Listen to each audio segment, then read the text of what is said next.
Halo, perkenalkan nama saya Maria Mauritia Lisinarti dengan NIM 1809010012.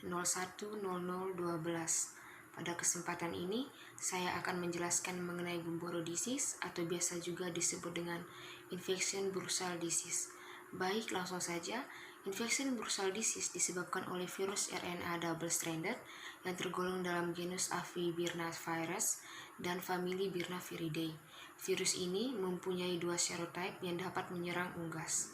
Virus ini tidak memiliki amplop dan dikelilingi oleh protein kapsid yang berbentuk icosahedral. Morbiditas dan mortalitas dari infeksi bursal disease sangat bervariasi. Hal ini tergantung dari strain virusnya dan juga spesies unggas yang terinfeksi. Ayam merupakan unggas yang paling rentan terkena infeksi bursal disease dibandingkan dengan unggas yang lainnya. Untuk gejala klinisnya sendiri, gejala klinisnya dapat terlihat bergantung pada beberapa hal. Yang pertama, dari strain virus yang menginfeksi, dari jumlah virus, umur, rute inokulasi, dan keberadaan antibodi penetralisasi. Nah, gejala klinis yang dapat terlihat berupa ayam terlihat gemetar, lesu, nafsu makannya berkurang, dan juga dapat menimbulkan gejala berupa diare dan kotorannya menempel pada kloaka. Baik, selanjutnya mengenai patogenesis.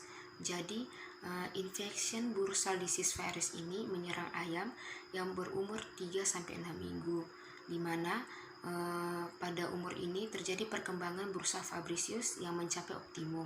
Pada saat yang sama juga terjadi penurunan antibodi dari induk ayam yang mana menyebabkan ayam rentan terhadap infection bursal disease. Nah, sebaliknya, infection bursal disease ini tidak membahayakan bagi ayam yang telah mengalami regresi bursa fabricius. Hal ini dikarenakan sel target dari infection bursal disease sendiri adalah sel limfosit pada bursa fabricius yang telah matang. Infection bursal disease virus ini menyebabkan kerusakan pada bursa fabricius yang berupa nekrosis dan juga apoptosis pada sel B. Virus ini akan masuk ke dalam tubuh secara oral melalui pakan.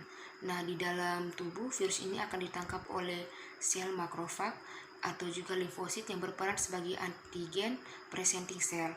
Keberadaan infeksi bursal disease ini akan dideteksi 13 jam pada sebagian besar folikel.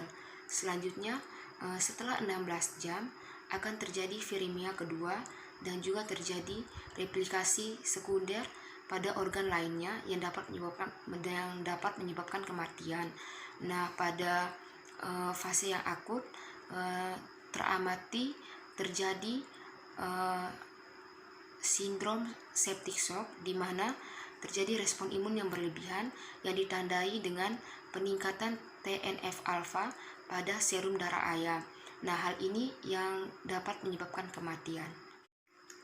Baik, selanjutnya mengenai diagnosis. Jadi, ada beberapa cara diagnosis yang dapat kita lakukan. Yang pertama, isolasi secara in vitro pada biakan sel dan juga dapat dilakukan secara in vivo pada telur ayam berembrio. Yang kedua, dapat dilakukan tes serologis yang meliputi uji ELISA dan juga virus neutralization. Yang ketiga, dapat dilakukan dengan deteksi antigen virus, yaitu menggunakan agar immunodiffusion gel test. Dan yang terakhir, dapat juga dilakukan dengan menggunakan teknik PCR.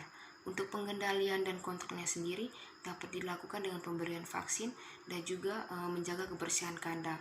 Baik, sekian penjelasan saya mengenai Gumboro disease atau infection bursal disease. Baik, selanjutnya saya akan menjelaskan mengenai infection pancreatic necrosis. Jadi, infection pancreatic necrosis ini merupakan virus yang parah yang dapat menyerang ikan seperti trout dan juga salmon. Infection pancreatic necrosis ini disebabkan oleh virus pankreas necrosis yang menular. Gejala klinis yang terlihat berupa terjadi peningkatan mortalitas secara tiba-tiba, lalu terlihat pergerakan ikan yang tidak normal. Dalam hal ini, ikan dapat bergerak cepat sekali dan juga bisa bergerak lambat sekali. Lalu, bola mata ikan akan menonjol keluar dan ikan akan berwarna gelap. Setelah itu, dapat dilihat pula hati dan juga limpa dari ikan akan berwarna pucat dan akan terjadi pendarahan di daerah perut. Lalu dapat pula dilihat ada lendir yang berwarna bening pada usus dan juga pada lambung bagian depan. Baik, untuk diagnosisnya dapat dilakukan dengan isolasi virus dalam kultur sel dan dilakukan identifikasi dengan tes netralisasi serum menggunakan polyvalent serum virus anti-infection pancreatic necrosis.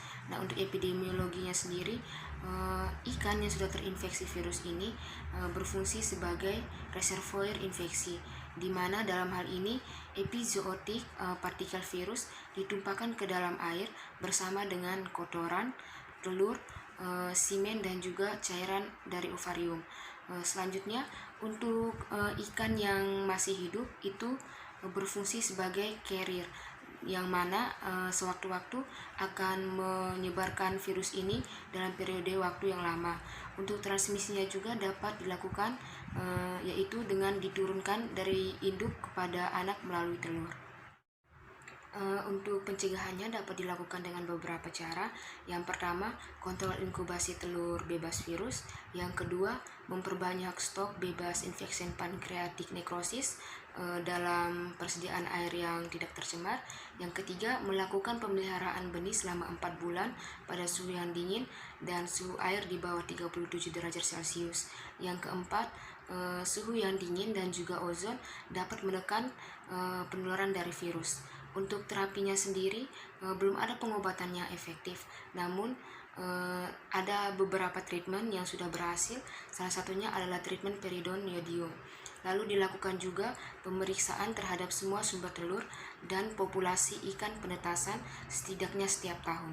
Sekian penjelasan dari saya. Terima kasih.